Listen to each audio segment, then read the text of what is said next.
বাল আমার জ্বলি গেল সব। উস্তাদ লোক আছে উস্তাদ। এই মাগি লোক আছে তাতে। হ্যাঁ কে এখানে এত রাত্রে? ভূত না কি রে বড়া? বহুত লয় লাউড়া আমি। হ্যাঁ কে তুমি?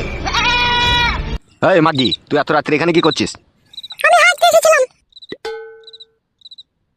হাগা হয়নি, হাঁটতে বসলাম আর তোমরা দুজনে দেখে আসছো। এই গুদমারানি, হাগার নাম করে নাং কইতে এসে আমাকে মিথ্যা কথা বলছিস নাকি? 12 ভাতারি। এই জগা বউকে এরকম ভাষা খারাপ কইতাছে? তুই বল বড়া, আমার বাড়িতে পায়খানা বাথরুম আছে, ও বুনের ভিতরে কি গান মারাতে হাইক দেবে? আর যদি লাড়াও হাইক দেই আসে তা আর হাগাটা কইবে আর গুটা কই? হাগাটা বার করে খাইবে নাকি? তোমরা চলে এলে আমি হাঁটতে পেয়েছি। তুই খান কি অনেক ছলা কলা জানিস? বাল জানি আমি। এই জগা আর ঝগড়া করি না, যা বাড়ি যা। তুমি একা বাড়ি যেতে পারবে তো দাদা? হ্যাঁ রে হ্যাঁ, আমাকে নিয়ে ভাবতে হবে না, যা তুই ওকে বাড়ি নিয়ে চলে যা। এই চলো খান কি হাঁট। এত জায়গা থাকতে খান কি তুই বুনের ভিতরে হাঁক